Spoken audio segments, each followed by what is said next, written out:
conduit à faire la promotion d'un Sénégal médiocre. te loolu dañ ko war a moytu. li ci des nag monsieur le ministre Wolof Njaay dafa ne fulla mooy jaay Dakar liggéey ngeen mais vous découvrez l'ère d'une certaine classe politique mal appris, discourtoise, inculte par endroits. Il faut de la fermeté. xam nga dafa am benn borom xam-xam bu wax ne si le mal fait toutes mes audaces, le bien doit prendre tout son courage.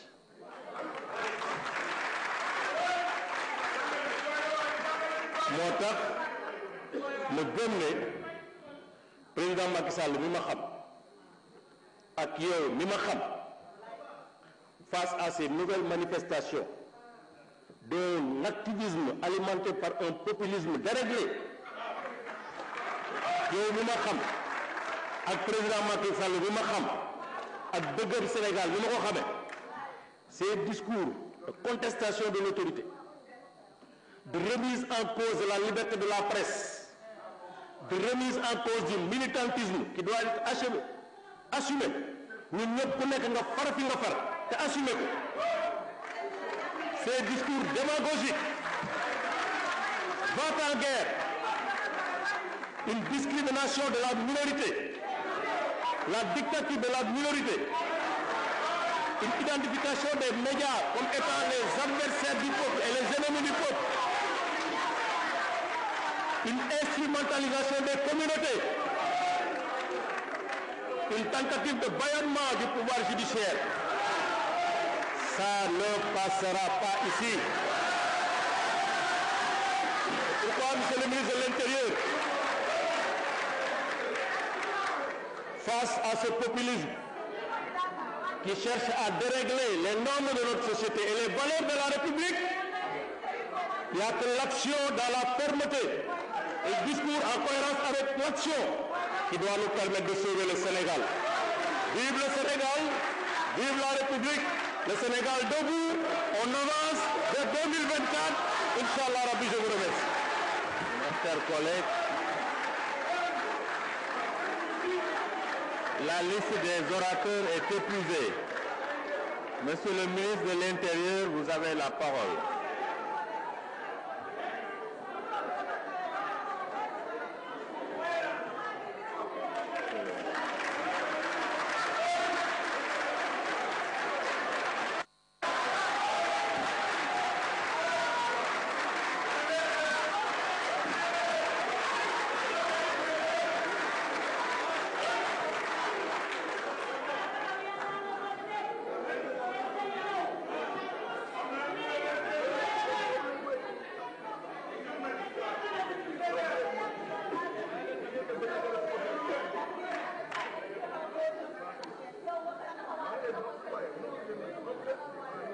Monsieur le Président de l'Assemblée nationale, Mesdames et Messieurs, honorables députés, je voudrais, à l'entame de mon propos, vous adresser mes remerciements les plus sincères pour la qualité des débats qui nous retiennent depuis hier matin. Nous avons écouté avec beaucoup d'attention, mais également avec beaucoup d'intérêt, toutes les questions ainsi que les interpellations qui ont eu par moments trait au budget du ministère de l'Intérieur, mais en d'autres endroits, ces questions ont porté sur peut-être des considérations de type personnel ou à tout le moins étrangères à l'objet de la session ou en tout cas de la convocation pour laquelle nous sommes là. Nous nous efforcerons, dans le cadre des réponses que nous apporterons aux dites questions et autres interpellations, de mettre de côté tout ce qui a trait aux questions, commentaires ou critiques d'ordre purement personnel. J'ai entendu ces derniers jours beaucoup d'interventions dans la presse et qui d'ailleurs venaient de certains leaders de l'opposition qui invitaient le gouvernement comme les honorables députés à faire le focus sur les raisons pour lesquelles ils sont présents dans cette enceinte. Nous sommes là pour parler de budget, nous sommes là pour parler de programme, nous sommes là pour parler d'action. Je pense que globalement, les débats devraient tourner autour de ces différents sujets. C'est pour cette raison, Monsieur le Président, vous me permettrez, pour ma part, de ne pas m'éloigner de l'objet, de ne pas faire hors sujet et de rester sur l'essentiel.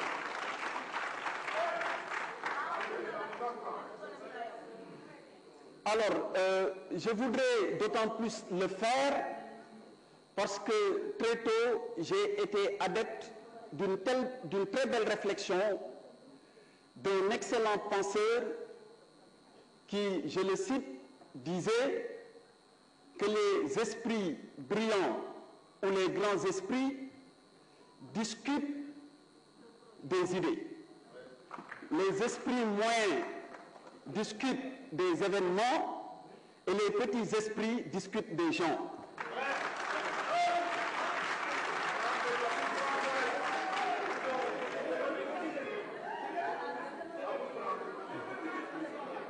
Alors, pour cette raison, vous me permettrez de faire le choix. De tels propos ne sont destinés à aucun des honorables députés qui sont présents dans cet hémicycle. Mais c'est la pensée qui fonde mon choix de ne pas répondre sur les questions d'ordre purement personnel. Alors, cela étant précisé, je voudrais, pour les réponses, les concentrer aux différents programmes ou à l'essentiel d'entre eux qui retiennent l'attention dans le cadre de l'examen de ce budget. Il a été beaucoup question de sécurité publique. À cet égard, j'ai entendu bon nombre de députés soulever des cas isolés d'infraction, de coups et blessures volontaires, de cambriolage ou bien de vol à l'arraché. L'ambition du ministère de l'Intérieur que je dirige, sous les hautes instructions de son Excellence, Monsieur le Président de la République Macky Sall et sous la coordination du Premier ministre Amadou Ba, cette ambition est de faire en sorte qu'il y ait zéro crime, zéro délit et zéro contravention au Sénégal. Hélas, et certains parlementaires, certains honorables députés l'ont rappelé, il n'y a pas de société dans laquelle il n'y a pas de criminalité. Dans toutes les sociétés, le phénomène criminel est un phénomène inhérent à la société humaine. Donc dans toutes les sociétés, il y aura des personnes qui auront à cœur de faire en sorte que tout se passe bien, qui respectent les lois et règlements, qui respectent les prochains, tout comme il y aura des personnes, des citoyens donc de notre pays, qui de temps à autre, on l'espère, seront en conflit avec la loi. Pour ces cas, leur prise en charge est efficacement assurée par nos forces de défense et de sécurité. Et je profite de cet instant précis pour leur rendre un vibrant hommage. Ces femmes et ces messieurs qui se dévouent corps et âme, nuit et jour, à assurer notre sécurité méritent, nous tous, notre respect. D'ailleurs, je n'ai pas de doute sur le respect que vous autres honorables députés, vous avez à leur égard et tous les membres des différents groupes parlementaires ont eu à le dire ici. C'est pourquoi d'ailleurs, hier, à la fin de la journée, je me disais sans nul doute que ce budget allait être voté à l'unanimité. Mais je le disais parce que tous ceux qui se sont succédés ici, hier, ont demandé l'amélioration des conditions de travail des forces de défense et de sécurité, l'amélioration de leur rémunération. Et certains sont allés jusqu'à demander l'érection de commissariats ou de casernes dans leur localité. Mais comment on peut demander l'amélioration des conditions de travail des personnels des forces de défense et de sécurité, ainsi que l'érection de commissariats sans voter un budget? Avec quoi nous allons le faire? Ça, c'était pour dire que hier, à la fin de la journée, j'avais pensé que sans nul doute, on allait voter à l'unanimité le budget du ministère de l'Intérieur, mais aujourd'hui, je constate qu'il y a eu un rétropédalage, pour ne pas dire un contre-pied, comme on est à l'ère de la Coupe du Monde, ou un changement de pied. C'est selon pour soutenir que ce budget ne sera pas voté parce que les moyens qui sont destinés donc à ce budget, les crédits qui seront donc votés pour ce budget sont quelque part destinés à réprimer donc de l'opposant. Mais je vais poser une question, et une seule. Que diriez-vous lorsque vous serez de retour dans vos différentes localités aux 15 097 chefs de village qui attendent leur indemnité pour l'année 2023?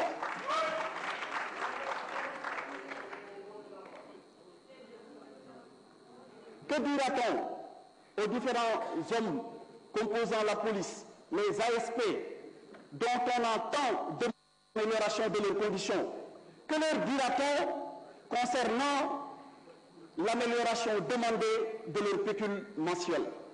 C'est dire donc qu'en toute chose, je pense qu'il y a une certaine cohérence à observer, et celle-ci voudrait que lorsqu'on demande une amélioration, qu'on demande dans le même temps qu'on ait donc une position consistant à voter leur budget.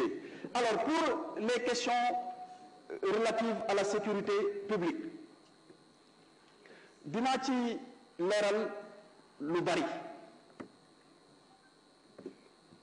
damay tàmbali ci wax ni bi ñu ñëwee son excellence monsieur le président de la république Macky Sall dénkuñu département intérieur, waaye tamit am loo xamante ni moom la ñu wax ñu nañu ko taxawee, jox ñu ci ay ndigal, jox ñu ci ay tegtal, ba pare wax ñu lan lañ ko war a doxalee. Dama leen bëggal fàttali tuuti rek lan lañ ci def boobaat léegi.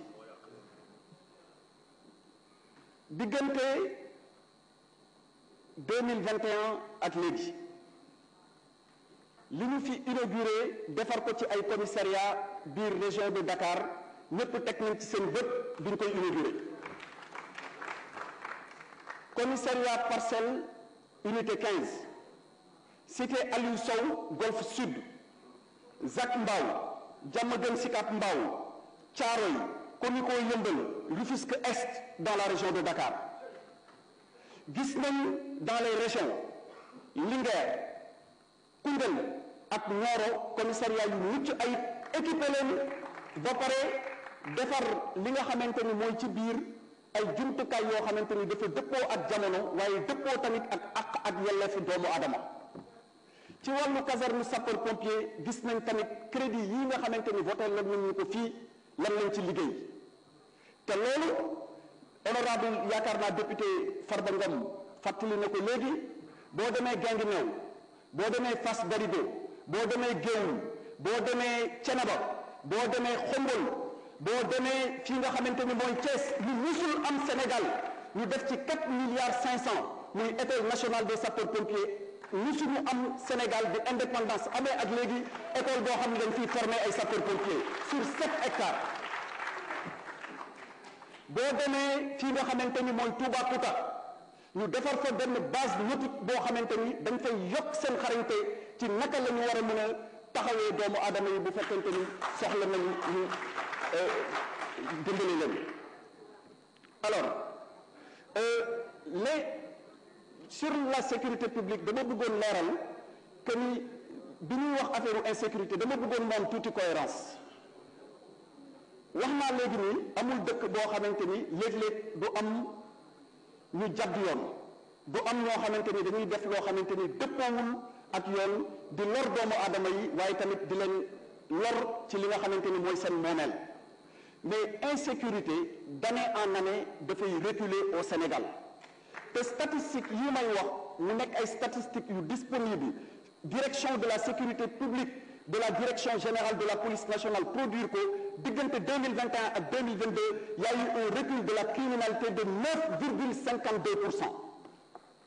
te loolu c'est des chiffres qui sont vérifiables et disponibles au niveau de la sécurité publique te li ko waral mooy que ni commissariat yi yokku na boo demee ministère des forces armées brigade de gendarmerie yokku na personnel bi yokku na jumtukaay yi yokku na taxawaay bi yokku na alors loolu ma ci jaaraama di ci sant bu baax ñi nga xamante ni moom la police ak gendarmerie doxalin bu bees bi ñuy lëkkaloo di ko bokk def week-end bii passé ku nekk gis na vendredi ak samedi ak dimanche les opérations combinées de grande envergure yi nga xamante ni ñu ngi ko doon def sur les régions de Dakar, Thiès et Diourbel te loolu noonu wéyal nañ ko week-end bi dinañ ko def ci biir semaine bi te li ko waral mooy dañu gisoon ni traditionnellement police dafa am secteur am gendarmerie am secteur am ci wàll boobu am na ay njuumte yu bëri yu ma ci dégg seetlu ko ci ni ñuy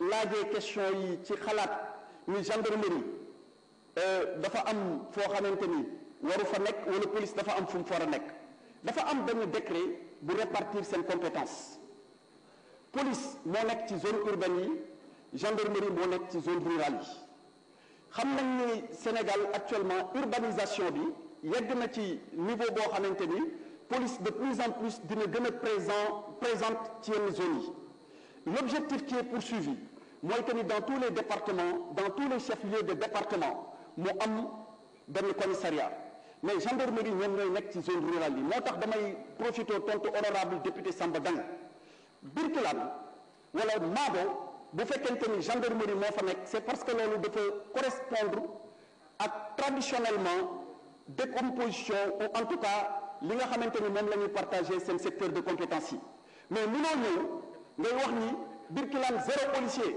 Maabo 0 policier comme s'il n'y a pas de sécurité là-bas am na sécurité mais ña fa toogal état bi ci wàllu sécurité mooy gendarmerie mais boo ko waxee noonu dafay mel ni sécurité amu fa wala état bi dafa absent foofu te loolu damay profité ci loo xamante ni kilifa diine bu mag bu nekk hakim bu ma sopp di déglu ay waxam muy Serigne Cheikh Tidiane Sy Al Maktoum dama dégg am nañu ko cité fii démb ay yoon dinaa ko cité tey dama dégg muy wax ni Sénégal dañuy coow ngir dëgg réer maanaam bu fekkente ni déglu nga yenn wax yi da ngay laaj sa bopp su fekkee xam nga fee yi ni mu demee da ngay laaj sa bopp waa ñii fee yi muy wax ak man yi ma xam ndax benn la waaye fekk na boobu Serigne Cheikh comme ni mu ko waxee woon dañu nekk ci dëkk boo xam ni dañuy coow ngir dëgg réer waaye nag may cité wat beneen xàccin bu mag ndax suñu kilifa diine yi dañu nekk ñoo xam ne ay royukaay lañu nekk ñoo xamante ni dañuy jàngal yar njaboot gi Serigne Abdou Lahad Mbacké dafa am loo xamante ni tamit dama ko def yóbbal di ko fàttali sama bopp di ko fàttali ñëpp dafa wax ni àdduna lu yàqu ñaar ñi ñoo ko yàq koo xamante ni day wax te li muy wax xamu ci dara wala ki nga xamante ni day wax ba li mu wax jeex te noppiwul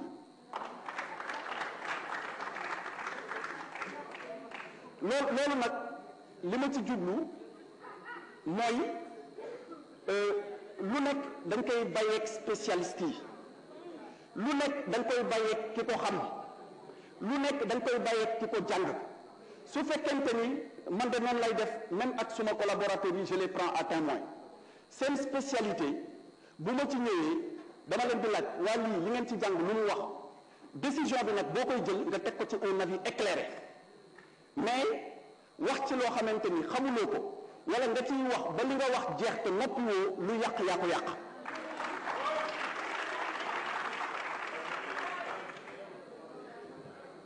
ba loolu tax na boo ñëwee ci yenn laaj yi nga xamante ni laaj nañ ko jëmale ko ci carte nationale d'identité yi dama ci bëgg indi benn leeral profito tontu l'honorable député Rama Sissoko dafa wax mu ni dama waxoon commission moom moo wax ni dama waxoon man commission que ni carte d'identité yi dafay jeex 2023 mu wane fii benn carte d'identité boo xamante ni 2027 lay jeex musuma wax loolu musuma wax ni carte d'identité yi dañuy jeex 2023 dama wax ni lii nga xamante ni mooy contrat bi Sénégal amoon ak Iris dafa waroon a jeex au mois de mars 2021 bi mu waree jeex au mois de mars 2021 ma laaj directeur de la DAF bi nga xamante ni mi ngi toog fii nekk un commissaire de police divisionnaire de classe exceptionnelle mu nekk directeur de la DAF mu nekk ay ingénieurs yu nekk foofu ma woo leen ñu ñëw ma laaj leen ma ni leen man de bi ma ñëwee gis naa ni carte d'identité yi contrat bi nga xamante ni signé woon nañ ko bi ñu waaj a jeex te li may gis ci contrat bi mooy bu jeexee matériel bi Sénégal moo ko moom te ñun ñoo war a tàmbali defaral suñu bopp carte d'identité yi comme tuuti moo ci des nag naka la ñuy def ñu ni ma waajaloon nañ suñu bopp mais noppeeguñu nag ñu mayat ab diir ba fii nag ñaari at ñu gën a waajal suñu bopp pour suñ ci yeggee ñu mën a defaral suñu bopp carte d'identité donte ñun ñoo moom machine yi ñu dem woo partenaires yi négocier ak ñoom lan ñu prix carte d'identité bi mu nekk carte d'identité boo xamante ni contrat bi léegi avril carte d'identité bi léegi avril ci contrat bi 2023 lay jeex contrat bi moom mooy jeex 2023 contrat bi ñu am ak partenaire technique bi mais waxuñu ni carte d'identité yi ñoom ñooy jeex 2023 donc entre contrat buy jeex 2023 ak carte d'identité yu jeex 2023 kon yàlla ak yàlla mais loolu exemple la ci ni confusion gaawee exemple la ci ni jaxase xel gaawee exemple la ci ni réeral nit gaawee exemple la ci boo réeralee nit ñu dugg ci jéye naka lay mën a demee ba ci biir retrouver ni yow ndekete moom sur la base d'une information erronée qu'on lui a donnée il a pu prendre des décisions qui engagent des conséquences irrémédiables. Alors boo ñëwee ci passeport yi et j'en profite d'ailleurs ci carte d'identité yi ma leeral si benn mbir am na honorable député yu bëri yu laaj ci wàllu carte d'identité bi wax ni dafa soo jëlee par exemple diaspora bi dañ fa am ay problème wax tamit ni fii ci biir réew mi am na ci ñoo xamante ni dañu yaakaar ni dañ ci am ay problème mais foofu aussi dama ciy profité ma leeral benn mbir d'abord li may njëkk a leeral mooy carte nationale d'identité ak carte d'électeur benn honorable député wax na ni avant 2016 dañu amoon ñaari carte d'identité benn bi nekk carte dañu amoon ñaari carte benn nekk carte d'identité benn bi nekk carte d'électeur ñu ñëw 2016 avec carte d'identité biométrique bi lépp nekk ci benn carte laaj yu bëri yuñ ma laaj xañ na mën naa ci tontu parce que d'abord suñu rôle la mais deuxièmement waxtaan ci la leeral di soqe ko mais jàpp naa ni tamit laaj yu bëri yu ñu laaj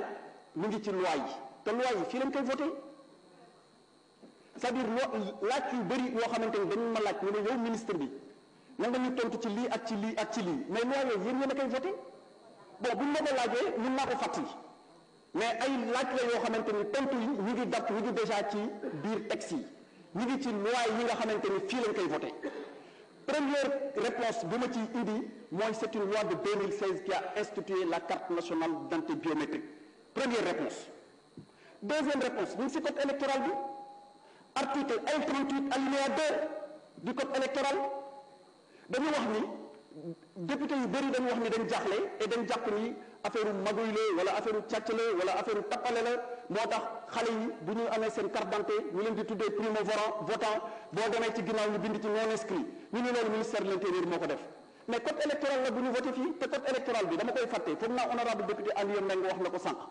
mais il y a eu 20 mois de discussion tous les pôles étaient présents majorité opposition comme non alignée ñëpp waxtaan na ci à l'exception notable du PDS qui a d'ailleurs voulu rejoindre plus tard mais ñëpp ñu ngi woon ci waxtaan bi ñu ci waxtaanee ñu def ci ay recommandations yooyu moom lañ tënk ci biir code électoral boobu loolu nga xamante ni indi nañ ko comme critique démb ak tey ba pare di ko ŋàññi di ko laaj mais ñii nga xamante ni ñooy acteurs politiques yi ñoo ci bokkoon ànd te ñoom ñoo ñëw voté ko fii muy article L38 alinéa 2 ñu ni pour nga inscrire si liste électorale bi da ngay ñëw déposer da ngay ñëw wane sa carte d'identité donc loolu lan moo ci yoonu ministère de l'Intérieur c'est dans la loi alors su ma ñëwee ci wàllu passeport yi d'abord ci carte d'identité yi il y a 76 centres à travers le Sénégal 56 commissariats 9 préfectures yoo xamante ni boo leen fa ku fa dem di nga defal carte d'identité et dama ciy préciser waat beneen mbir carte nationale d'identité c'est gratuit dégg naa démb honorable Sanu Dione mu tey la yaakaar naa mu wax ni dañ ko war a rendre gratuit non c'est gratuit mais un décret d'application de 2016 sur la loi de 2016 qui dit que bu fekkente ni réeral nga ko boo ko réeralee da ngay ñëw joxe benn timbre fiscal u 10 000 francs mais loolu bu fekkente ni dafa réer la wala nga bëgg enfin ñu yàqu mais première acquisition bi c'est une acquisition gratuite kooku il faut ñu leeral alors boo ñëwee ci wàllu passeport yi dañu wax ni am na ay yenn difficultés et d'ailleurs je voudrais pas quitter ce point sur les cartes nationales d'identité sans préciser qu'il y a 6 centres au niveau de la diaspora. Déjà en Afrique on a Abidjan et Libreville, on a Paris, on a Brazzaville, on a Milan, on a New York qui forment les 6 centres yi nga xamante ni fa la ñuy defaree carte nationale d'identité yi. Dans les 3 effectivement ay agents wu DAF ñoo fa nekk dans les 3 Paris, Abidjan, Libreville ay agents wu DAF ñoo fa nekk yeneen centres yi autorités consulaires yi ñoom ñooy recruter ay personnels yoo xamante ni ay sénégalais lañ di liggéey boobu su fekkente ni nos portes sont ouvertes su fekkente ni dafa am ay suggestions yoo xamante ni députés de la majorité comme de l'opposition am nañ ko ci nos portes sont ouvertes parce que li ñu tax a jóg mooy defar te kuy defar mën nga toujours ñu wan la ni am na point boo xamante ni mën nga gën a baax te nit ku nekk war nga humilité bu fekkente ni yaa ngi defar dara bu idée bu rafet bàyyee koo fenn nga jël ko yokk ci li nga xamoon ak li ngay def pour gën a rafetal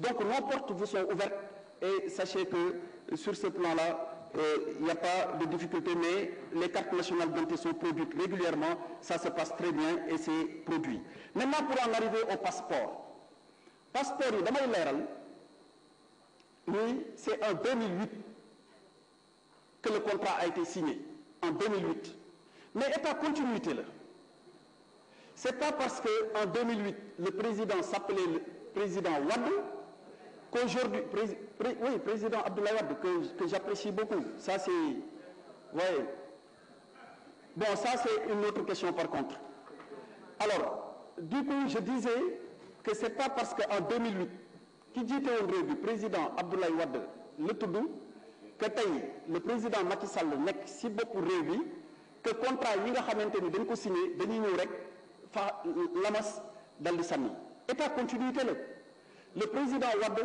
en 2008 avec le ministre de l'Intérieur maître Ousmane Ngom moo signé un contrat pour 20 ans de 2008 à 2028 bi ñuy signé contrat boobu li nekk ci contrat bi mooy partenaire technique bi dafa war a defar 16 centres d'enrôlement 8 yi nekk à l'étranger yeneen 8 yi nekk au Sénégal loolu moo nekkoon ci contrat bi donc bu fekkente ni am na ay honorables députés yu ñëw wax ni amuñu fii centre d'enrôlement wala amuñu fële centre d'enrôlement que ce soit à l'étranger ou au Sénégal nañu xam d'abord ni c'est quelque chose qui est dans le contrat d'abord et contrat bu fekkente ni ñaari parti dañ ko seq mu nekk un contrat international du saa yu la neexee nga ñëwaat ci pour nga ñëwaat ci da ngeen ci bokk jubóo yow ak ki nga xamante ni yéeneen ko signé gis nañ ni diggante bi suñu mbokk yi nekk ci diaspora bi léeg-léeg ñu am ay problème par rapport ak seen carte d'identité les 8 centres yu nekk à l'étranger ñu ngi dox normalement ñu ngi fonctionner normalement à chaque fois qu'on nous signale un problème dañuy envoyer une mission te mission yooyu ñu ngi koy sukkandi ci 25 valises diplomatiques yi nga xamante ni moo àndoon ci contrat bi ba amul benn weer boo xamante ni agent wu direction des passeports du ñu dem à l'étranger ñu nekk en Europe en Asie en Amérique en Afrique mais dafa am adduna bu la dabee da ngay xool li nekk ci contrat bi nga xool nan nga koy ajusté bu la adduna dabee damay jox benn exemple bi contrat bi ñu koy signé en 2008 benn centre moo amoon pour toute l'Asie benn centre ba léegi nii benn centre moo am pour toute l'Asie centre bi mi ngi nekk à Jeddah xool leen Asie ni mu yaatoo ak sénégalais yi ni ñu nekkee ci diaspora bi pour toute l'Asie quand on signait le contrat pour toute l'Asie quand le contrat a été signé en 2008 il y avait un seul centre d'enrôlement mais loolu bu fekkente ni am na ñu koy mottali par ay valises diplomatiques ñu dem ba demande bi bëri lool jot na et jaadu na et d'ailleurs instruction yooyu la ñu président de la République Macky Sall jot mooy ñu woo partenaire technique bi wax ko ni nañu waxtaan ak ci li nga xamante ni moom moo nekk ci contrat bi en termes de nombre de centres d'enrôlement mais aussi en termes de production de talents par an et du coup bu fekkente ni da ngeen di waxtaan da ngeen di mën a waxtaan ba jubóo ngeen tënk ko bu fekkente ni waxtaanu leen ba jubóo fala budde il faut ngeen continuer ko sinon boo ko kasee am nay clause pénale yu nekk ci contrat bi parce que contrat bi bi ñu koy signé en 2008 dañu waxoon ni bu fekkee dagg nañ contrat bi avant 2028 li ñu wax ni moom la ñuy fay partenaire technique boobu ci xaalis bu ma leen ko tuddoon fii damay bañ waa wàllu yi xaw a mer tuuti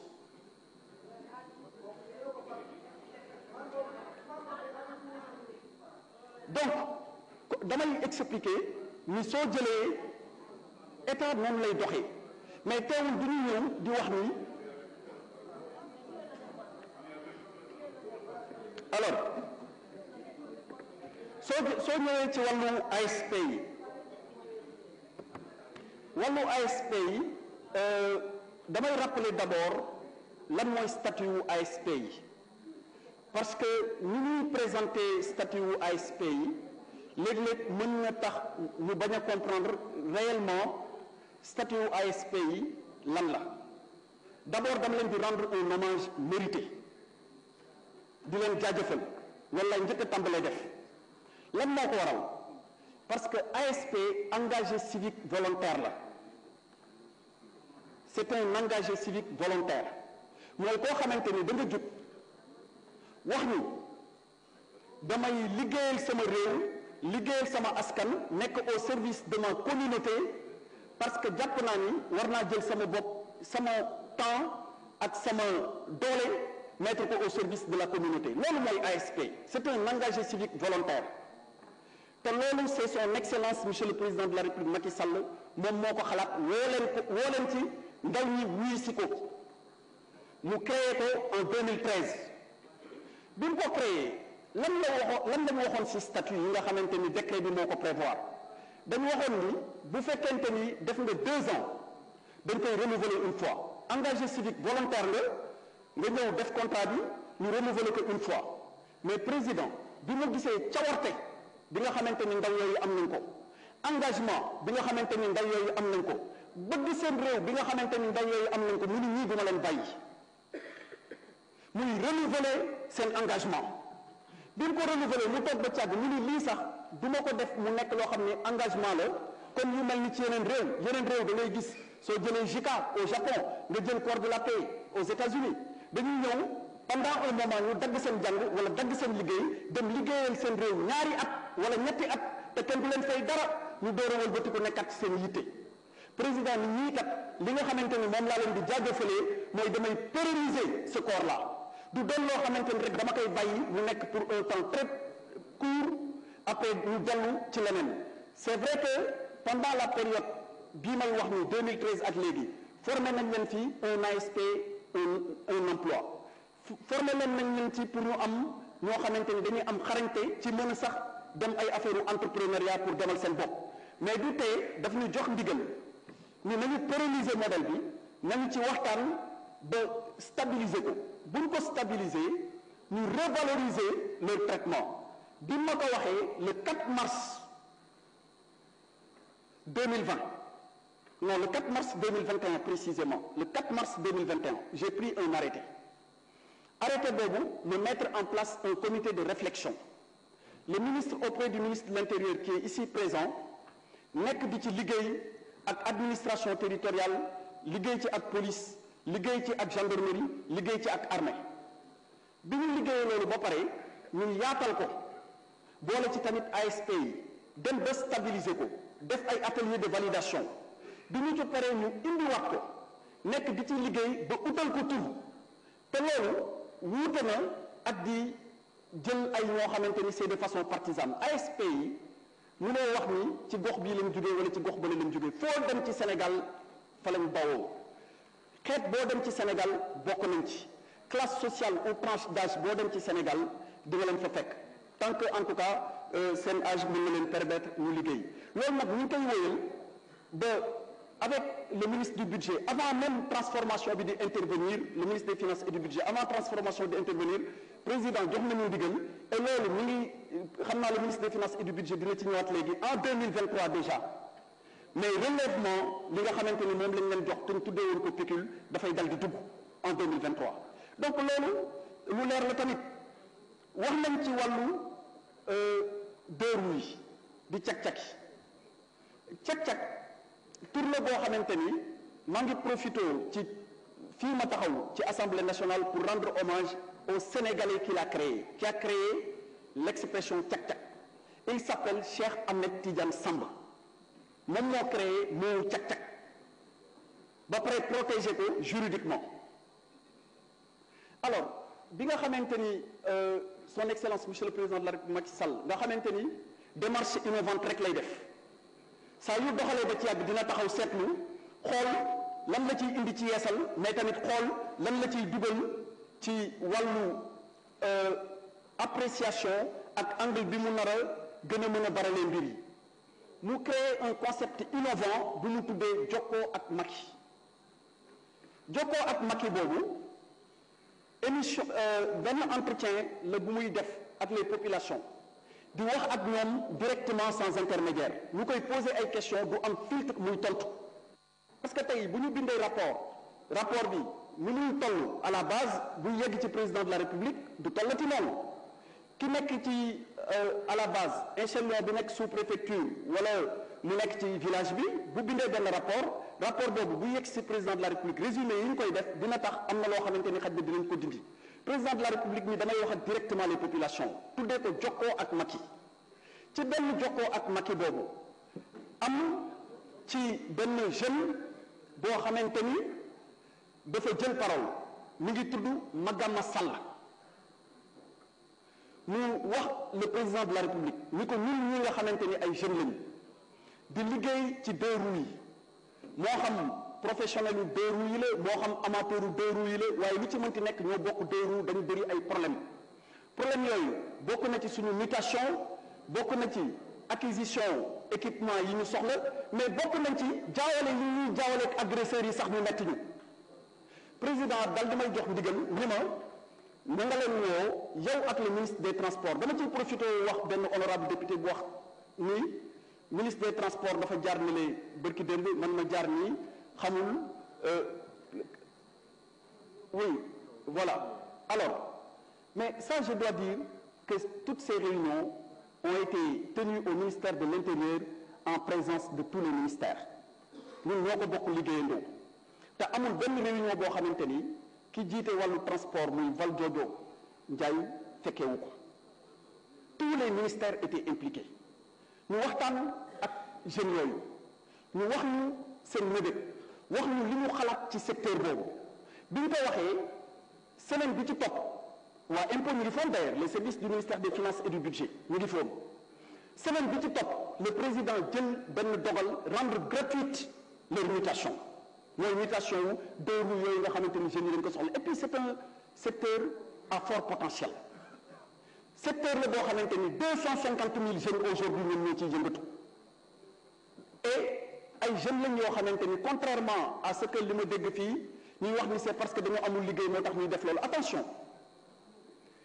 soo duggantee ak ñoom nga laaj leen xam li ñuy produire xam ñoom ci seen bopp les chefs d'entreprise li ñuy utiliser ci ay salariés dama ciy jël ñaari cas te damay tudd fii seen tur Maguette Gueye bu créé Car Rapide Prestige ak Cheikh Ahmed Tidiane Samb bu créé Cak-Cak boo leen jëlee li ñu am ci ay employés et c'est des jeunes ils sont très jeunes mais d'ailleurs dama wax Maguette moom ak soxnaam dafa jël soxnaam def ko directrice générale bi moom mooy wër di ut financement ak di structurer mais c'est ça le Sénégal un jeune qui a environ 30 ans créé benn structure boo xamante ni li mu am si ay employés ëpp na 50 mais j'ai été encore beaucoup plus fasciné quand je l'ai reçu en marge de nos différentes réunions mu ne ma mais monsieur le ministre xam nga man nan lay def mu ne ko déedéet mu ne ma gis nga jeunes yi nga xamante ni dama leen di employé pour sawar loo leen xam nga lan laa leen di wax dama leen di wax ni man maay jënd scooter bi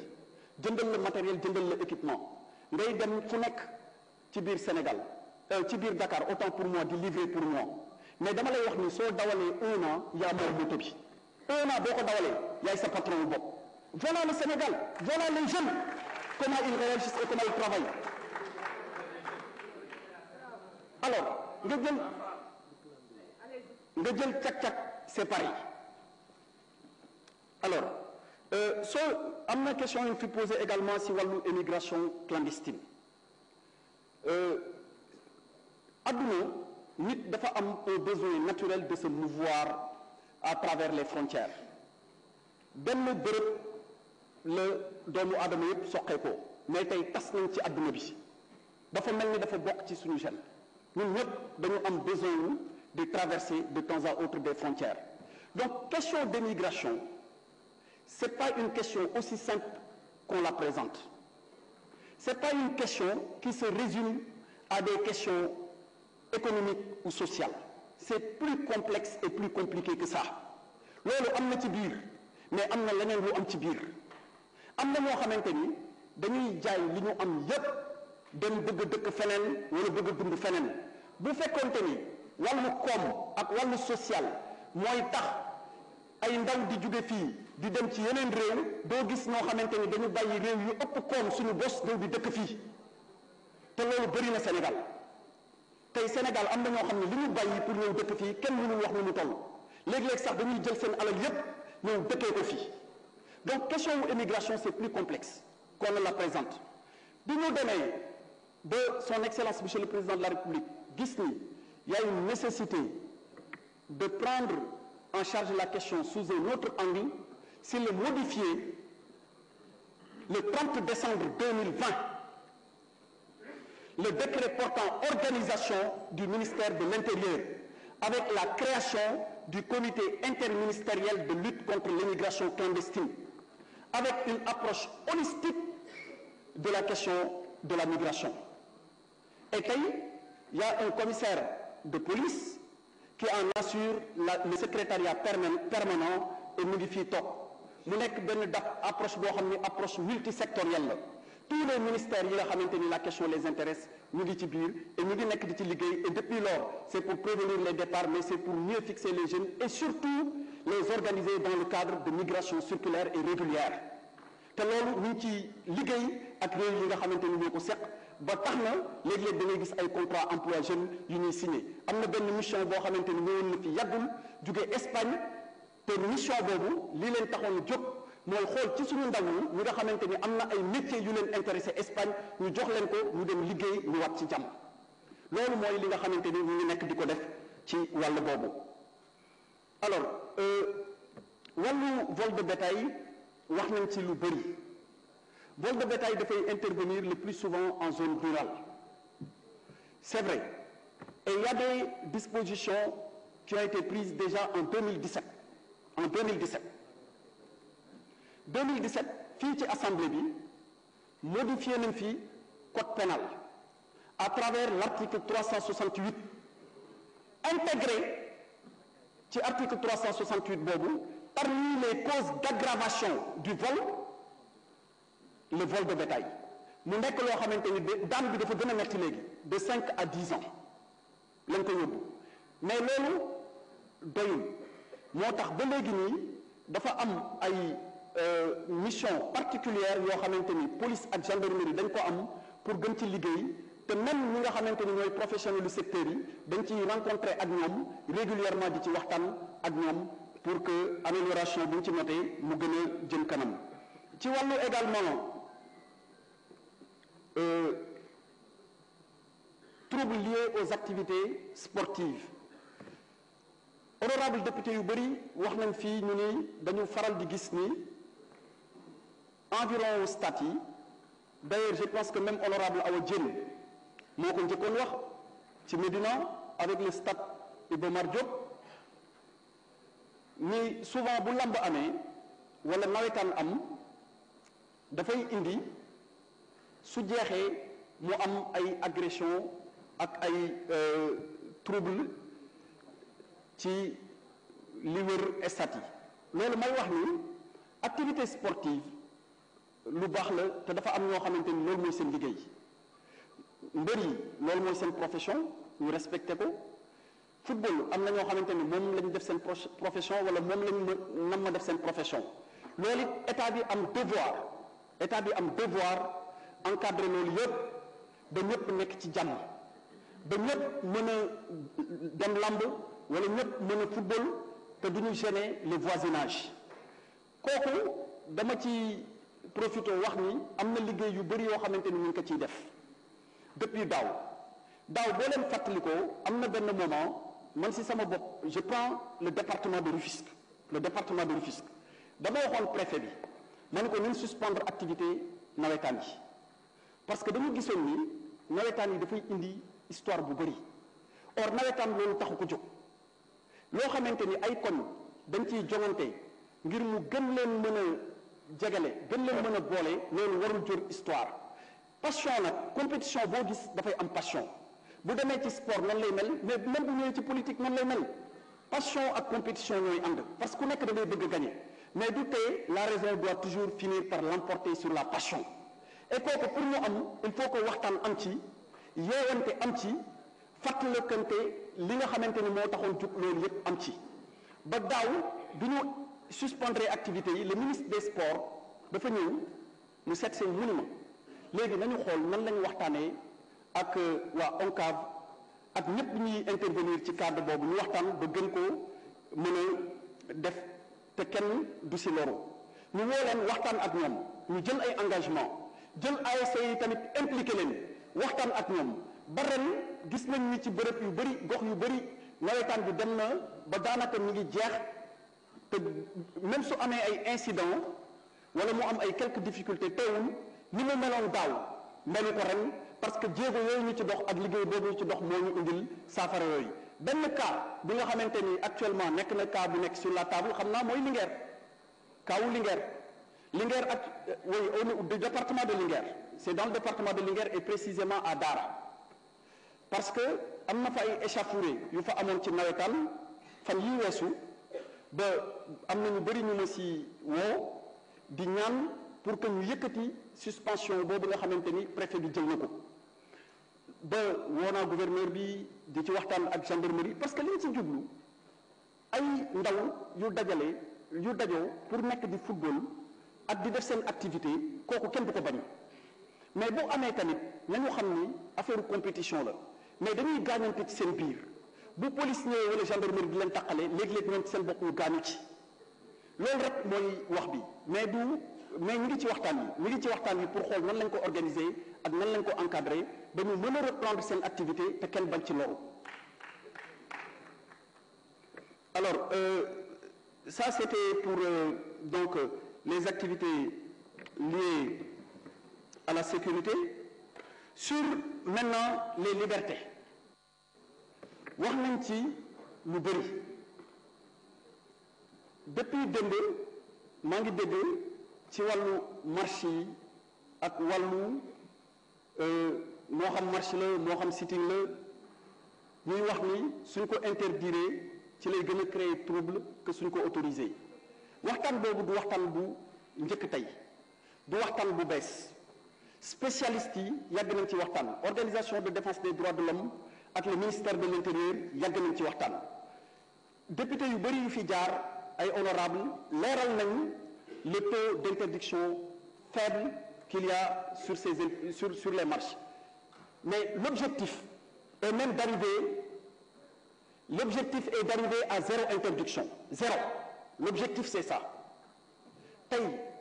Mais, bu ñu sañoon muy marche muy sitting muy rassemblement bu mu mënti doon mais du am problème nit ñi dañuy ñëw comme ni ñu ko defee fii assemblée démb ba tey ñu ngi toog di déglu tey lu nit wax mën nañ ko tontu lu nit wax suñ ko d'accord mën nañ ci tontu mais loolu mooy démocratie loolu mooy république li ñëpp bokk te kenn bañ a yaakaar ni li nga ci am keneen amu ko ci te kenn bañ a yaakaar ni da nga war a ñëw dox ci tànku nit mu noppi sans pour autant wax la dara nga def leneen loo bëgg a def non république du loolu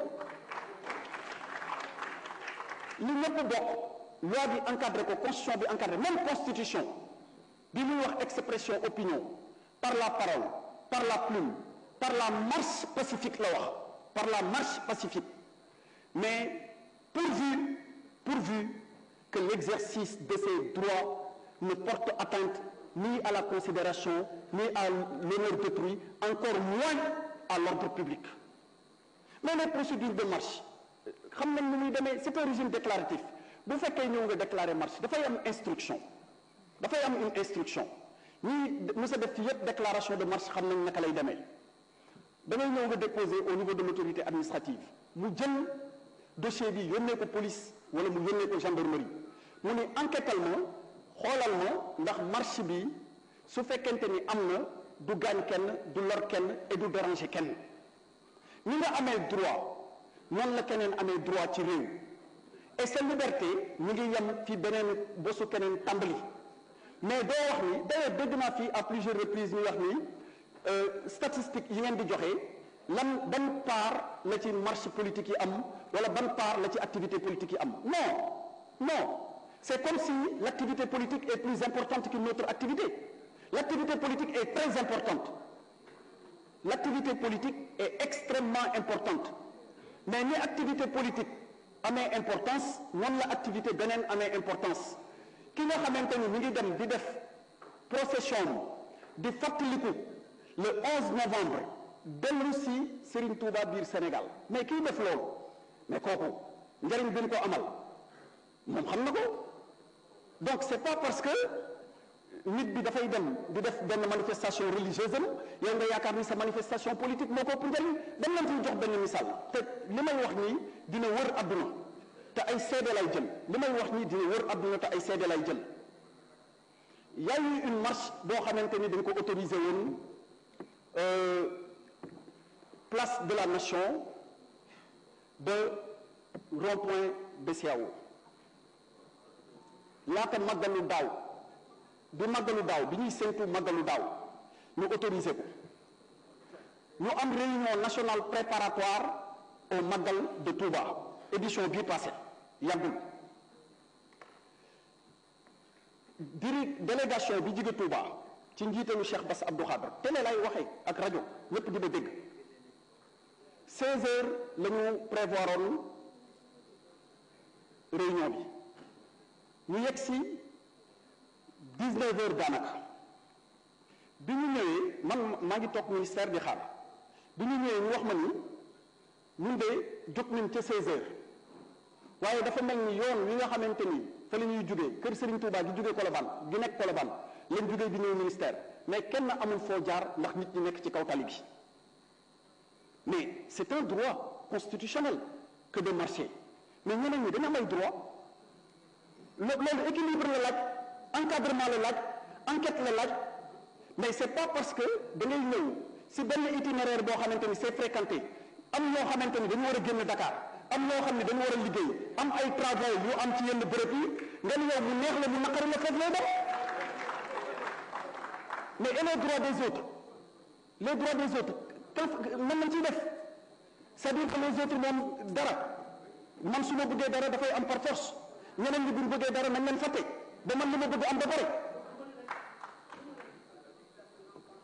donc ça aussi il faut ñu bàyyi ci xel xam ne li ñëpp bokk dafa am nu ñu koy organiser ak nu ñu koy encadrer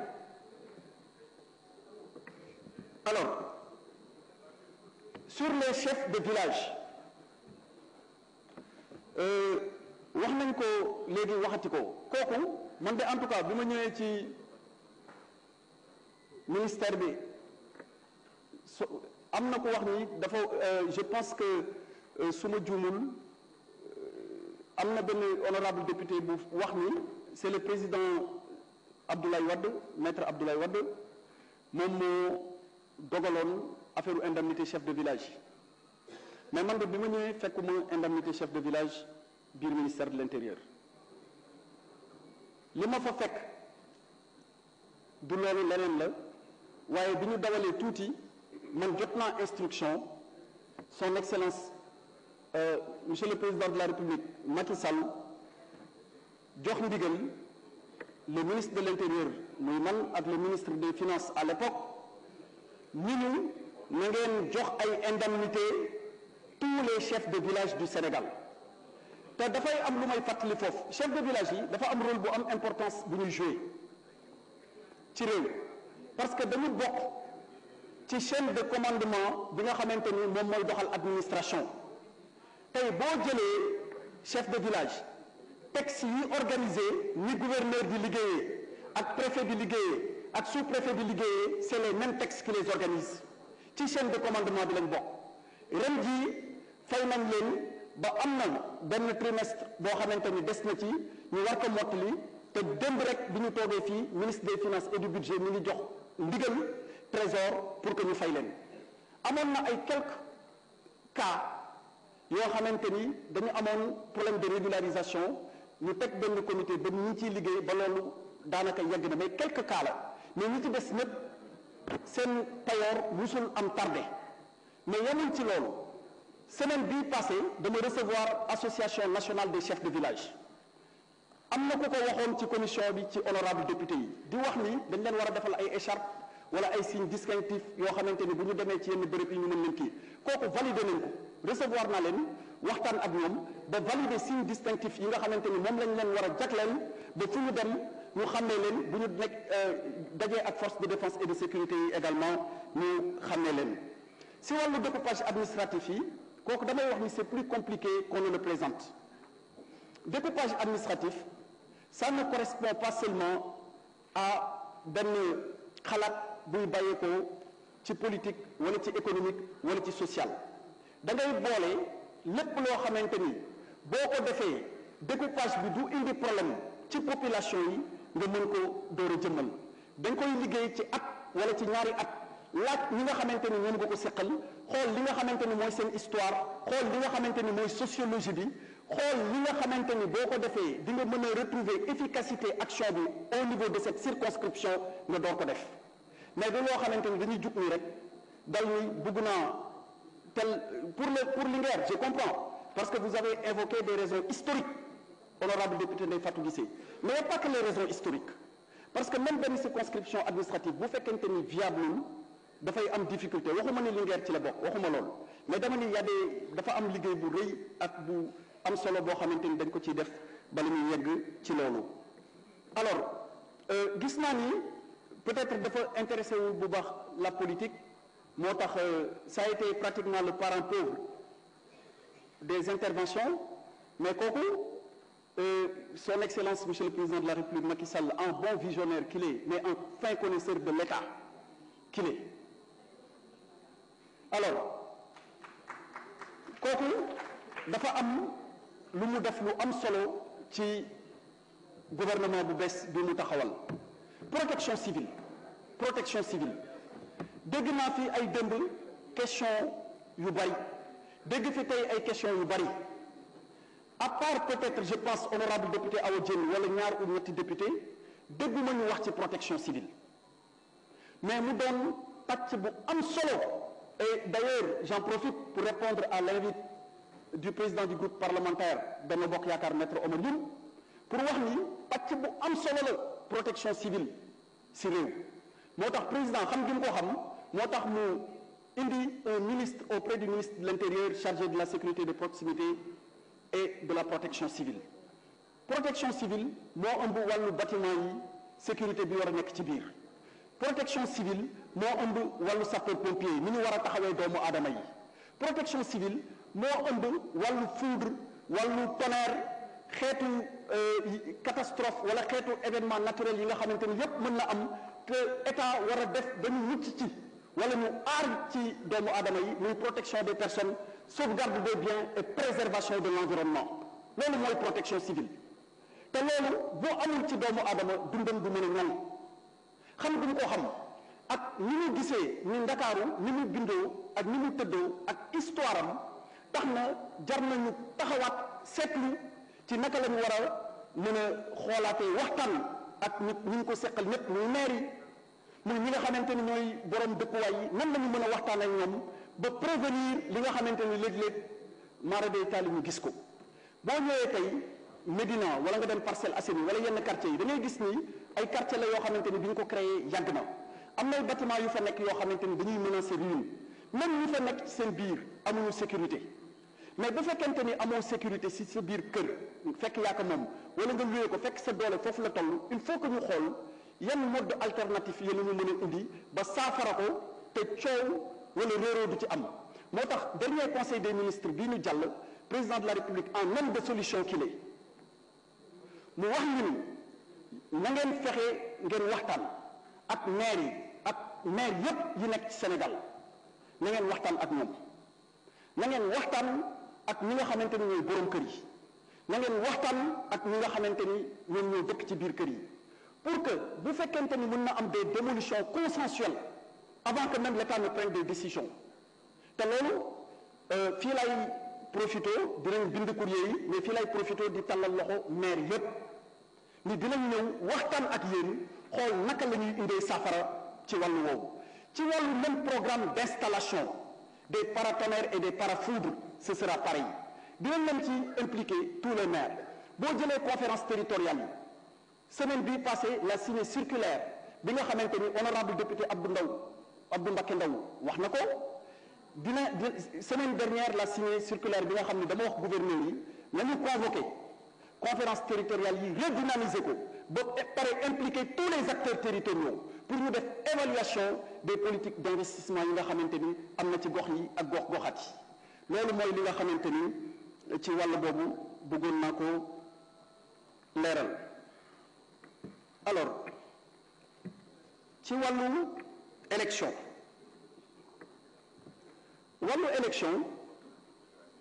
carte d'électeur yi wax naa ci sànq damay leeralaat ma ni carte électeur ak carte d'identité li tax mu nekk benn loi moo ko voté leeral naa ko sànq mais am na je pense su ma juumul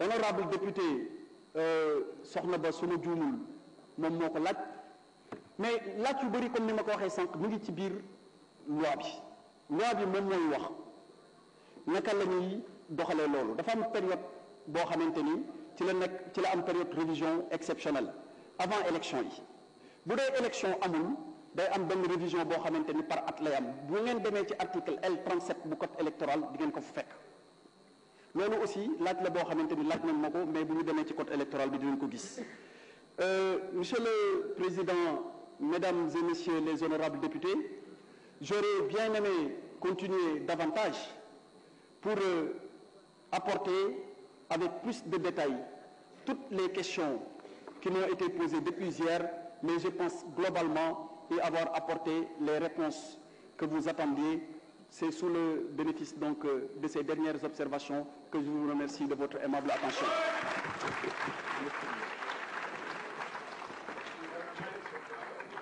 Je vous remercie, Monsieur le ministre de l'Intérieur. Monsieur le ministre, auprès du ministre de l'Intérieur chargé de la sécurité de proximité et de la protection civile, vous avez la parole. Merci beaucoup, Monsieur le ministre. Monsieur le ministre des Finances et du Budget, vous avez la parole.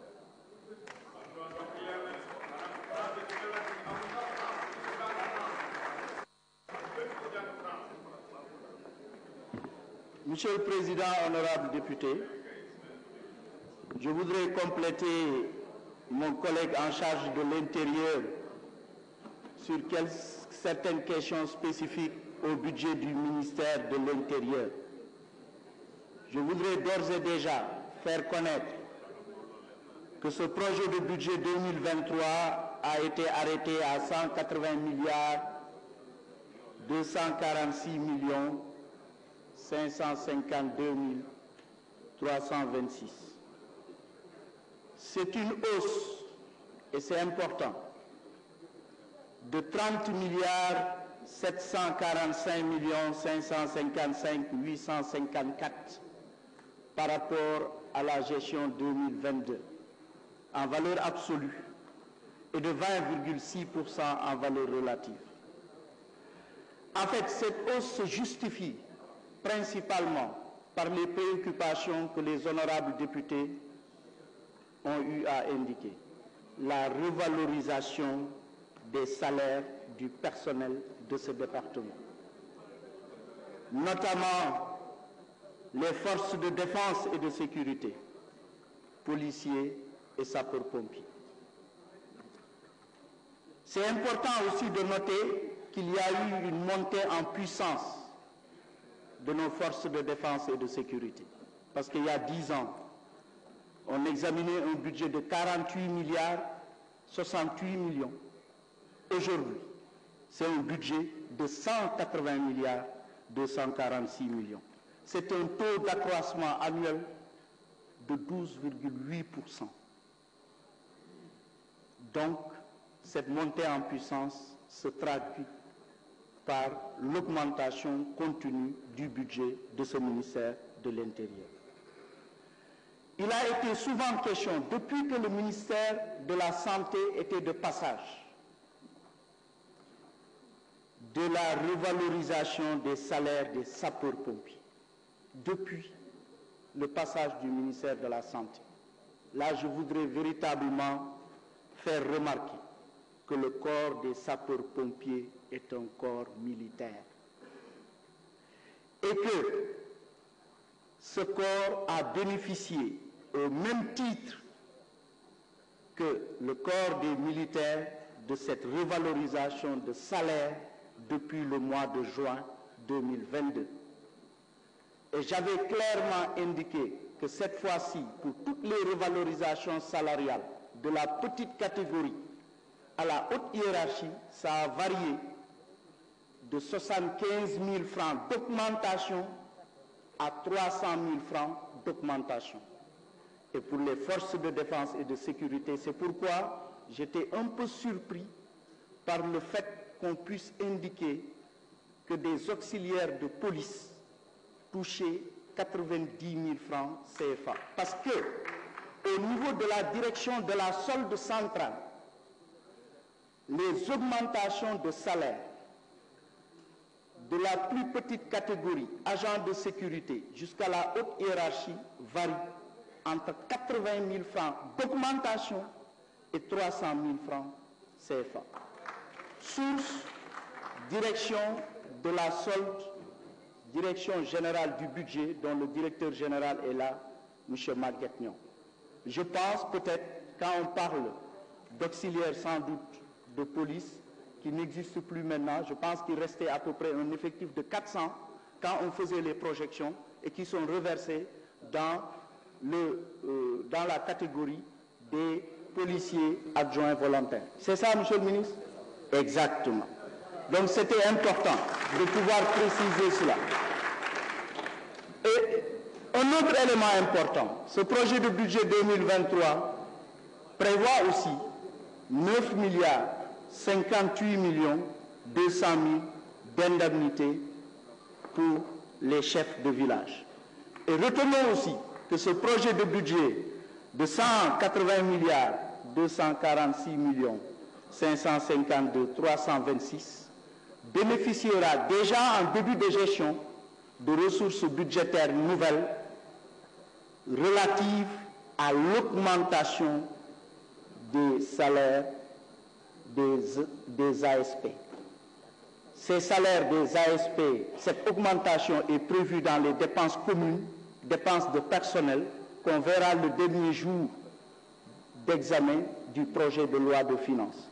Par conséquent, ce projet de budget va augmenter avec la revalorisation de ces pécules décidées par M. le Président de la République, son Excellence Macky Sall. Autre point important, je pense qu'on a abordé ça tout au long du marathon budgétaire. C'est effectivement les sapeurs-pompiers. Du point de vue de la revalorisation des salaires, on en a parlé, mais aussi il est important de relever par rapport aux multiples demandes qui ont été faites par les honorables députés, que pour la première fois entre 2016 et 2022, on a exécuté un programme important de construction, de réhabilitation et d'équipement des sapeurs-pompiers pour un montant de 41 milliards 773 millions. C'était grâce à la coopération chinoise avec aussi une contrepartie substantielle de l'État de l'ordre de 19 milliards. Et le projet de budget que vous examinez présentement, le projet de budget 2023, a prévu en crédit de paiement 4 milliards 870 millions pour le programme d'investissement, notamment la fourniture de matériel de lutte contre les incendies, les équipements médicaux et même un hôpital mobile de campagne. C'est un financement global de 91 milliards 400 millions qui sera programmé.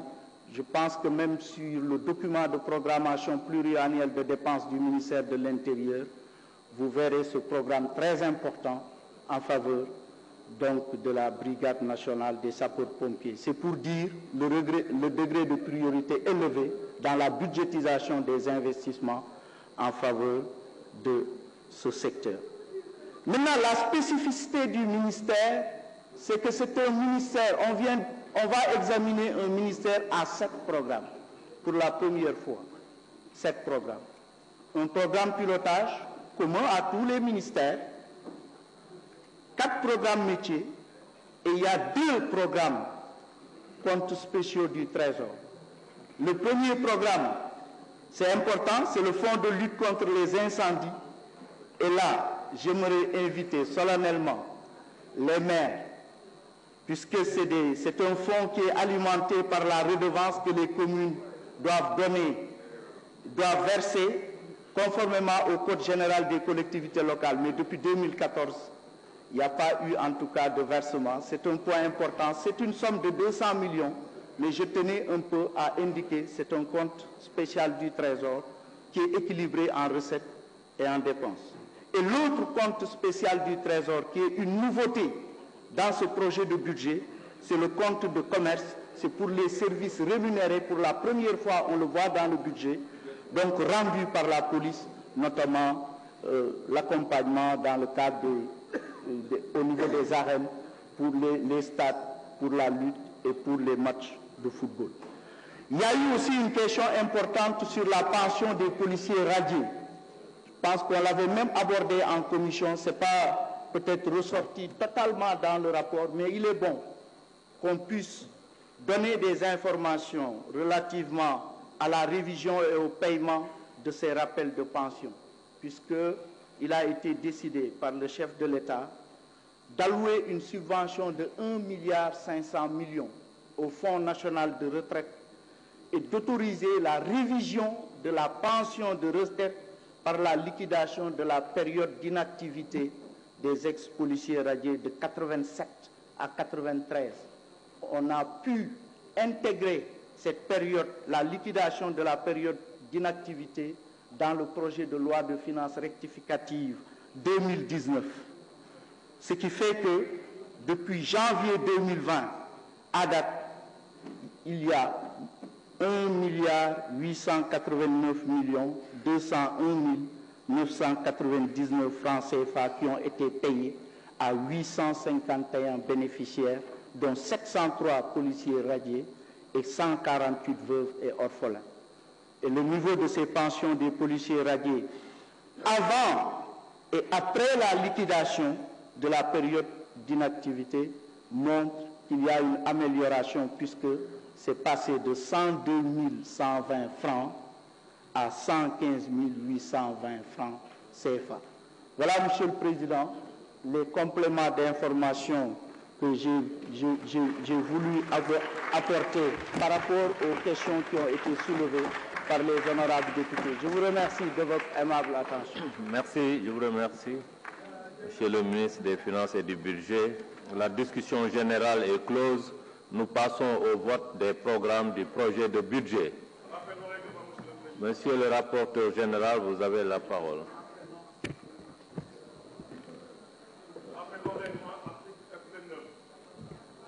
Vous avez la parole, Ibrahim. Oui, oui, si vous le souhaitez. Alors, la délégation doit être, la délégation doit être écrite, signée et adressée par le délégant au délégué. Être valable de plus, elle doit être déposée au président de l'Assemblée nationale 1 heure au moins avant l'ouverture du scrutin, du premier des scrutins auquel l'intéressé ne peut plus prendre part. La délégation doit être indiquée, doit indiquer le nom du député appelé à voter au lieu et place du délégant. Ainsi,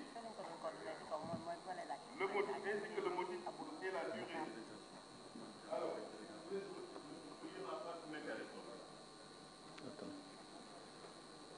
Oui.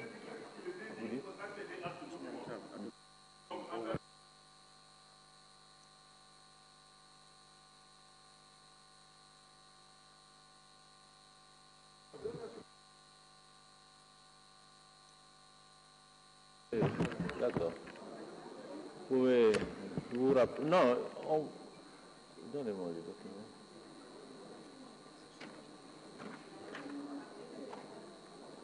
Oui, on vous donne ça. Vous pouvez. Non, non, venez, non, non, non, mettez-vous là.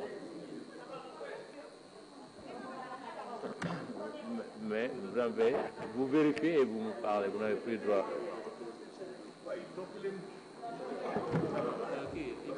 oui, vous voulez avoir toutes les délégations de vote. Oui.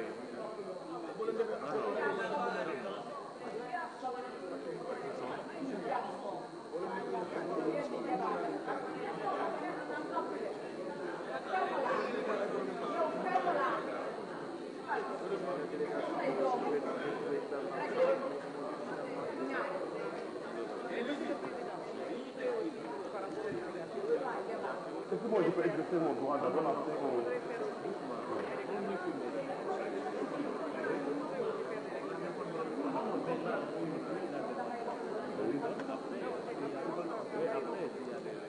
D'accord. Donc je parle de toutes les délégations.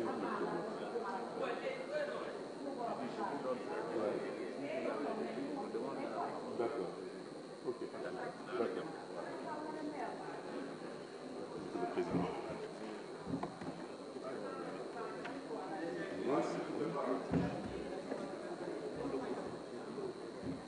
Coupez le micro, Ibrahim. Ibrahim. Oui. Coupez le micro. C'est là.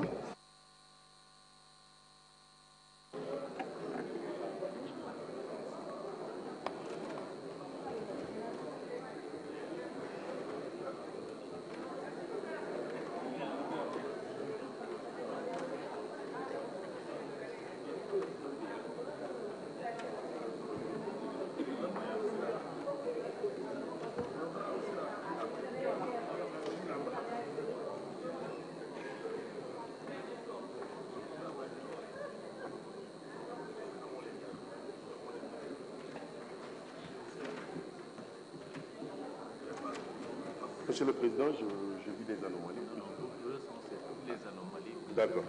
Alors. Non, non, vous coupez le micro. Non, je l'avais.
si notre collègue,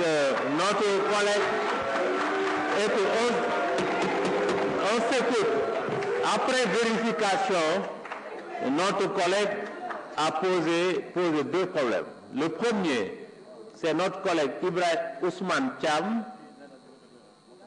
a fait une délégation de vote à notre collègue Nafif Fofana, signé le 26/11/2022.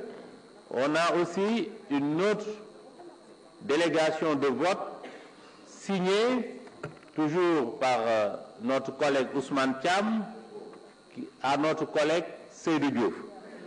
Signés, tous les deux signés le 26/11. Bon, laissez-moi terminer.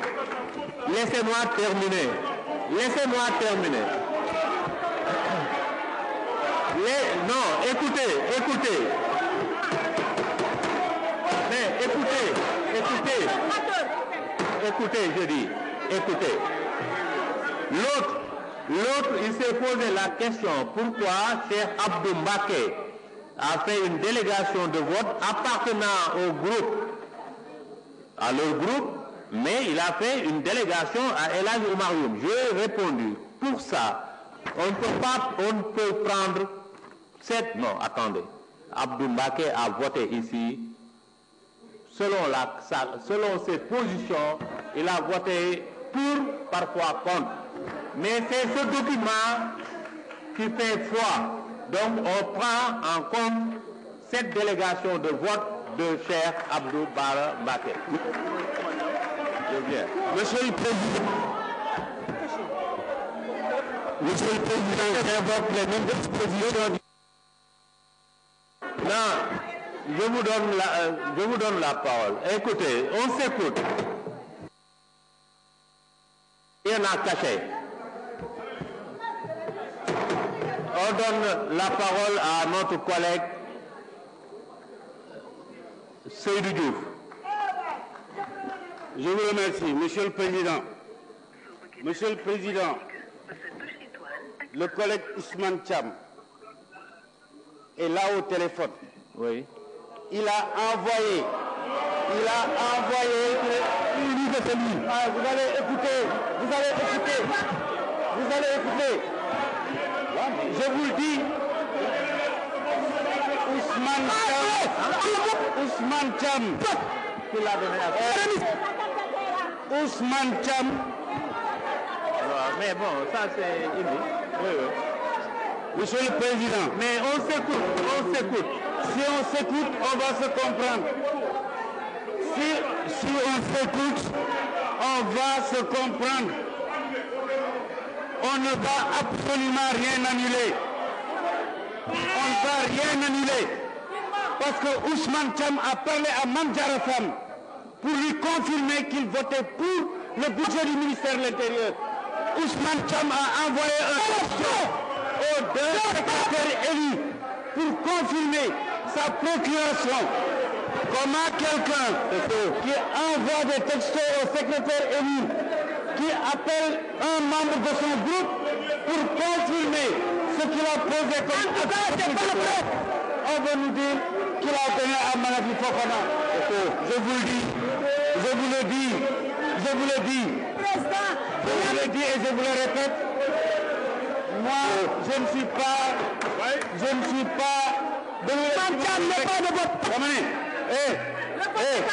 dama ne dañ leen lu ñu leen a wax ba Ousmane Thiam di ma jox droit pour ma exercer te du ma ko exercer. Je vais l'exercer. C'est pas parce que de votre groupe, il est de votre groupe, mais il a toujours voté pour le budget. C'est ça la vérité. Depuis qu'il est là, il a voté pour le budget. C'est vous qui avez voulu frauder. Vous avez voulu frauder. Et je le dis, Monsieur le Président, il faut le... Non, à Bambay, je t'en prie. J'ai eu Ousmane Thiam au téléphone pour te le passer. Tu n'as pas voulu le prendre. Non, je dis, non. Monsieur le Président. Parlez. Monsieur le Président. Vous parlez. Monsieur le Président. Parlez. J'ai eu Ousmane Thiam au téléphone. Il a souhaité parler directement au secrétaire élu à Bambay. Celui-ci a refusé de prendre le téléphone. D'accord, non. C'est quelque chose qui a été manifesté. La population est valable. Merci. Mais je précise, pour information, écoutez, je précise pour information que la pièce d'identité de Ousmane Thiam est accompagnée de la procuration. Deuxièmement, je donne la parole, sa pièce est là.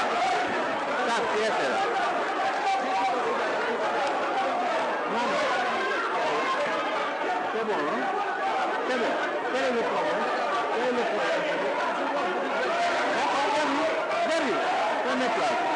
Prenez place. Je donne la parole à Nafi Fofana.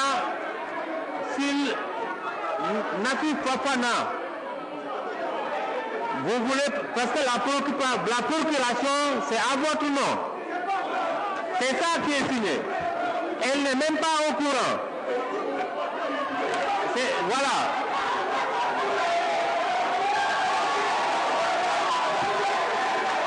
Monsieur le rapporteur, vous avez la parole. Non, vas-y.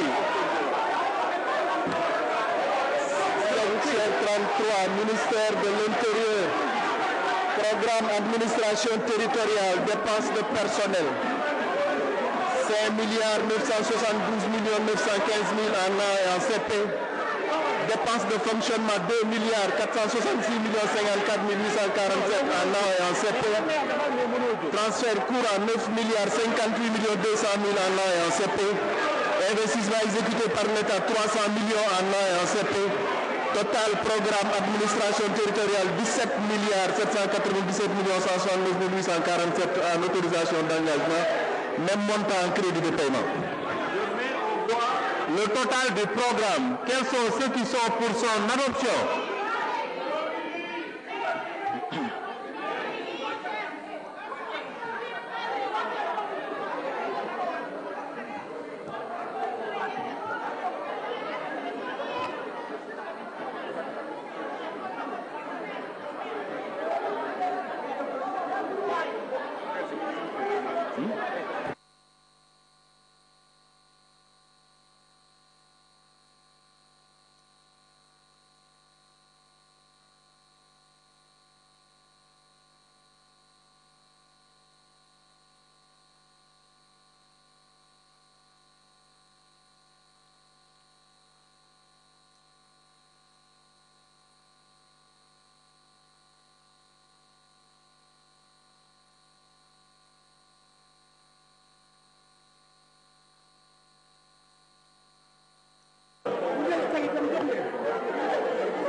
Non.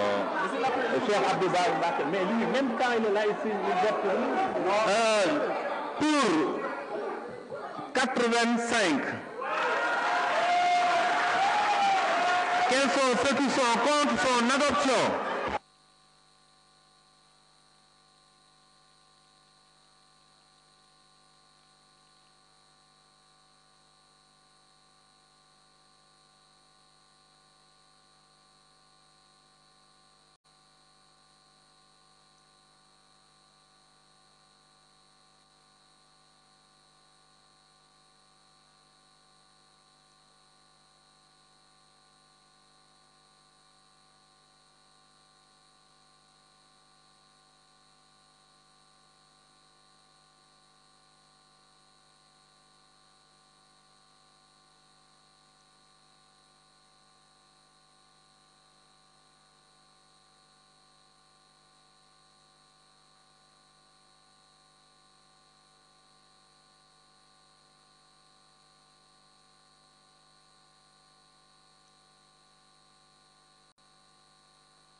Au collègue Ibrahim Diop, il est là?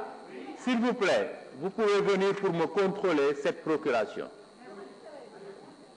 Vous pouvez vous asseoir.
Merci, chers collègues. En fait, je l'ai pris en témoin de ce groupe parlementaire. Mais en fait, parce que amul signature. Donc, comme procuration, amul signature. Ah, mais. Non, est-ce qu'il y a une signature? Non, mais je dis, est-ce qu'il y a une signature? Il n'y a pas de signature, on ne peut pas le prendre en compte. Vous avez, c'est ça la réalité. C'est une délégation de notre collègue Aminata Touré. Il n'y a pas de signature. Vous, voilà. Ah, comptez. Alors, je le prie. Quels sont ceux qui? Il y a combien vous êtes d'accord?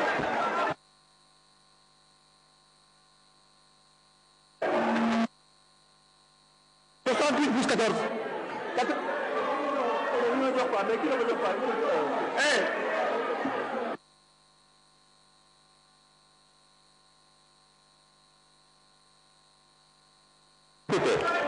Non, madame Cissé, prenez place. Non, ne nous dévions. On me demande d'appliquer rigoureusement le règlement intérieur. C'est ce qu'on demande. Et je demande à un collègue qui le premier a vérifié. Vous êtes d'accord? Merci. Donc on prend, combien vous avez trouvé? 67. 68 plus 14. Plus 14. 68 plus 11. Plus 14. Où sont les donnez-moi les délégations. Combien? 14. Donnez-moi, il dit 14 délégations. Comptez. Ça c'est 10. Oui. 5. Oui. Où sont les autres? Non, mais il ne semble pas. On va prendre 5. Non, mais ça. Chers collègues. 68 plus 11. Non. 60. 68. 60 combien? 68. 79 compte. Quels sont ceux qui s'abstiennent? Non, je ne prends pas un compte limité. Il faut quand même arrêter. Mais allez vous asseoir là-bas. Non, mettez-vous là-bas. 6 plus 5, c'est 12. 20 plus 5, c'est 11. Et à base, 6 plus 5, c'est 11. Mais vous avez appelé Dimi-Touré, il fallait appeler. Non, moi, je ne suis pas là pour appeler Dimi-Touré. Compte ce tour. Voilà. Et quels sont ceux qui s'abstiennent? 0. L'Assemblée a adopté. Programme compte de commerce police. Dépenses de fonctionnement 125 millions en an et en CP. Investissement exécuté par l'État 15 millions en an et en CP. Total programme compte de commerce police 140 millions en an et 140 millions en CP. Je mets au voie le total du programme. Quels sont ceux qui sont pour son adoption?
85 pour.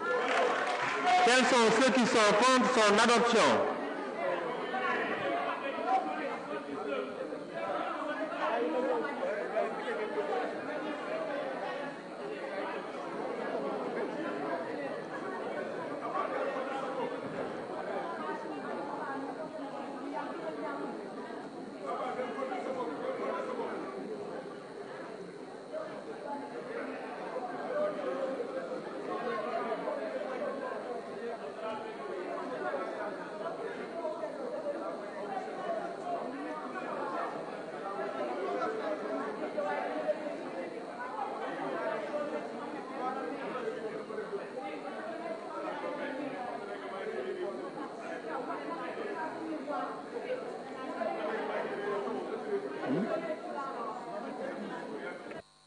« 79 contre. Quels sont ceux qui s'abstiennent? 0. L'Assemblée a adopté. Programme Fonds de lutte contre les incendies, dépenses de fonctionnement, 126 millions en an et en CP. Investissement exécuté par l'État, 74 millions en an et en CP. Total programme Fonds de lutte contre les incendies, 200 millions en autorisation d'engagement et 200 millions en crédit de paiement. Je mets au voie le total du programme. Quels sont ceux qui sont pour son adoption?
« 85 pour. Quels sont ceux qui sont contre son adoption?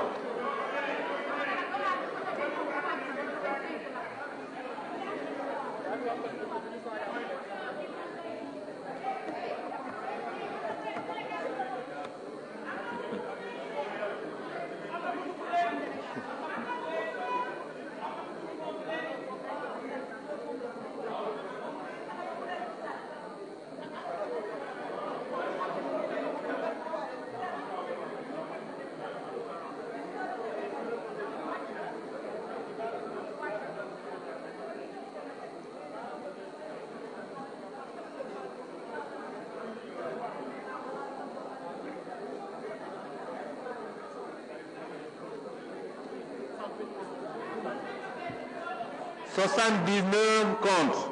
Quels sont ceux qui s'abstiennent? 0. L'Assemblée a adopté. Voilà, programme gouvernance électorale, dépenses de personnel, 201 097 000 en A et en CP. Dépenses de fonctionnement, 3 899 525 456 en A et en CP. Transfert courant, 2 294 millions en A et en CP.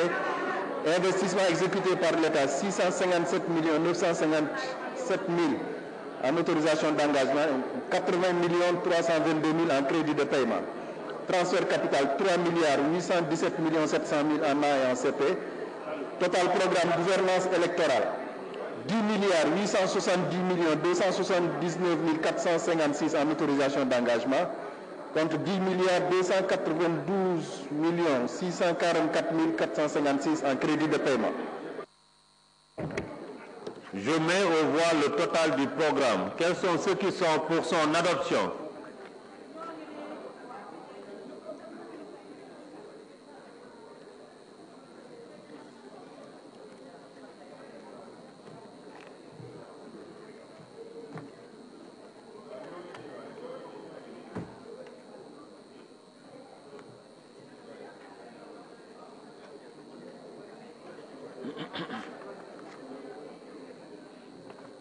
Bon, je vais décaler aussi.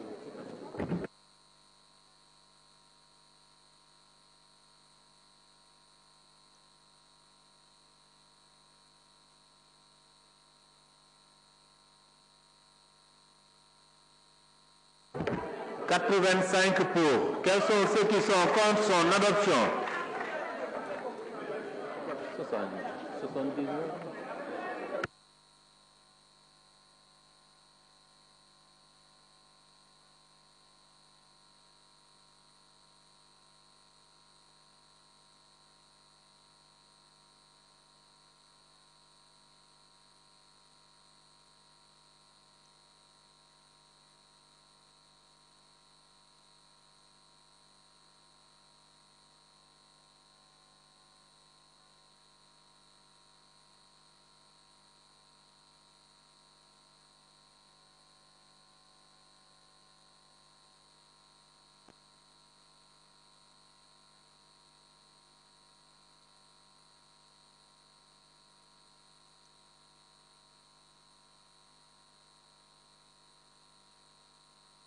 « 79 contre. Quels sont ceux qui s'abstiennent? 0. L'Assemblée a adopté. Programme pilotage, coordination et gestion administrative, dépenses de personnel 1 221 341 000 en A, même montant en CP. Dépenses de fonctionnement 2 114 843 809 en A, même montant en CP. Investissement exécuté par l'État 2 67 502 447 en AE et même montant en CP. Total programme pilotage, coordination et gestion administrative 5 403 687 256 en autorisation d'engagement, même montant en crédit de paiement. Je mets aux voix le total du programme. Quels sont ceux qui sont pour son adoption?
« 85 pour. Quels sont ceux qui sont contre son adoption?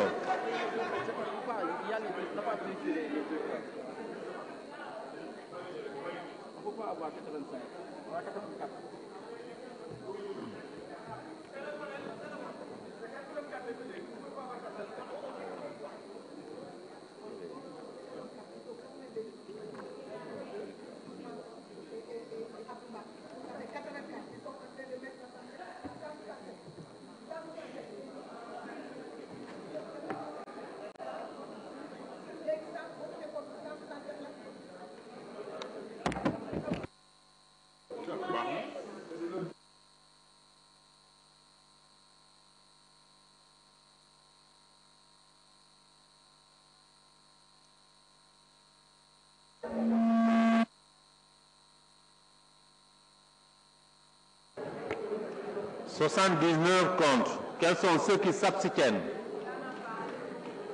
0. L'Assemblée a adopté. Voilà, programme sécurité civile, dépenses de personnel. 30 milliards 818 millions 304 000 en A, même montant en CP. Dépenses de fonctionnement 3 milliards 518 millions 174 414 en A et en CP.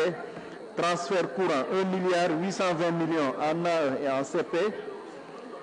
Investissement exécuté par l'État 97 milliards 699 millions 39 666 en autorisation d'engagement et 5 milliards 600 millions en crédit de paiement. Transfert en capital 3 milliards 759 millions 506 000 en autorisation d'engagement, 974 millions en crédit de paiement. Total programme sécurité civile 137 milliards 615 millions 24 080 en autorisation d'engagement et 42 milliards 730 millions 478 414 en crédit de paiement. Je mets au voie le total du programme. Quels sont ceux qui sont pour son adoption?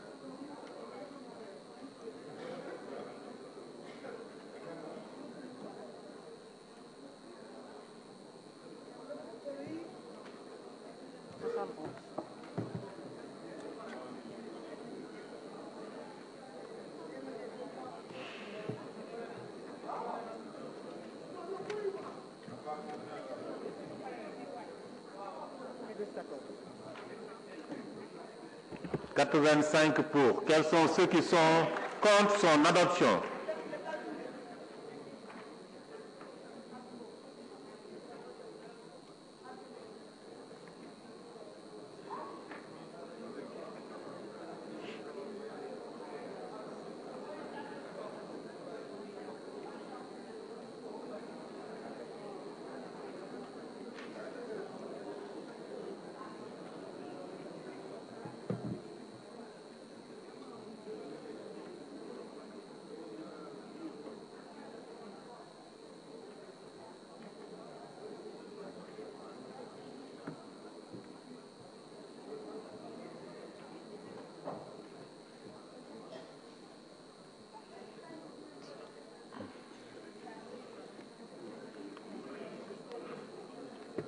79 contre. Quels sont ceux qui s'abstiennent? 0. L'Assemblée a adopté.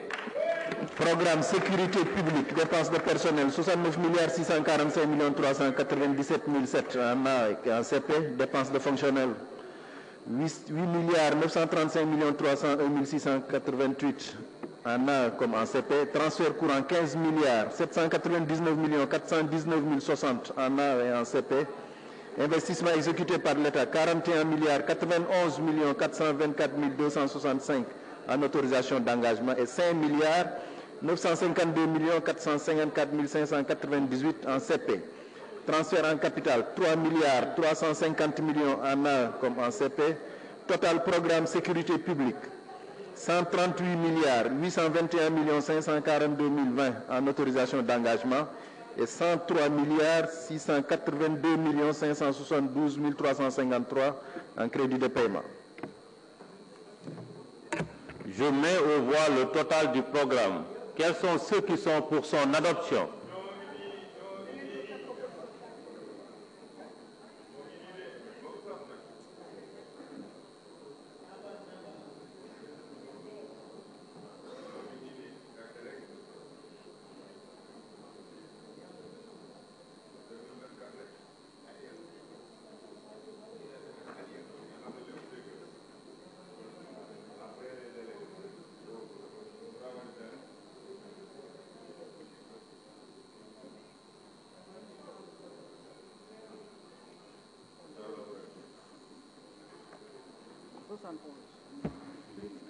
85 pour. Quels sont ceux qui sont contre son adoption?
Adopté. 79 contre. Quels sont ceux qui s'abstiennent? 0. L'Assemblée a adopté. Total dotation ministère de l'Intérieur 310 847 702